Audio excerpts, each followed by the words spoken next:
est monopolisé par les Asiatiques, même si certains hommes d'affaires africains tentent de se faire une place et certains réussissent. Reportage au Nigeria d'Emmanuel Sodji.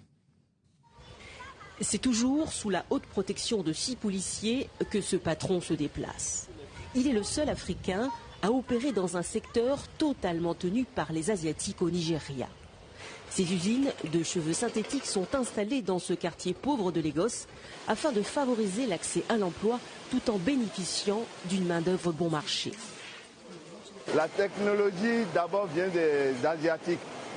Donc nous avons à apprendre d'eux et pour mieux parfaire et leur prouver que nous aussi en tant qu'Africains, on est capable de faire quelque chose.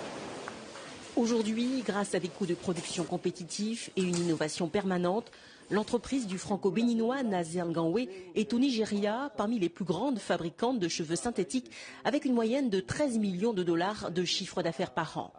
Et du fait que la mode va très vite, nous sommes obligés de nous adapter à notre clientèle pour pouvoir évoluer dans les nouveaux modèles.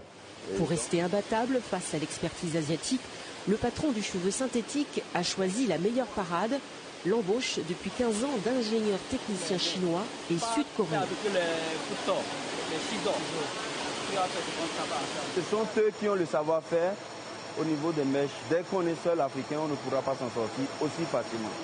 La société produit une partie des fibres à base de résine pour la fabrication des braids, des mèches synthétiques à l'aspect ondulé et défrisé.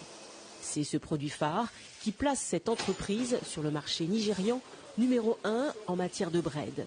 La majorité de nos femmes n'ont pas les moyens, le pouvoir d'achat pour s'acquérir des mèches naturelles. Donc les synthétiques sont beaucoup plus consommés par cette majorité. La demande en cheveux synthétiques est si forte que le patron envisage d'embaucher au sein de sa nouvelle usine 5000 salariés, un peu plus d'1 millier aujourd'hui. 50% de la production est absorbée par le gros marché nigérian.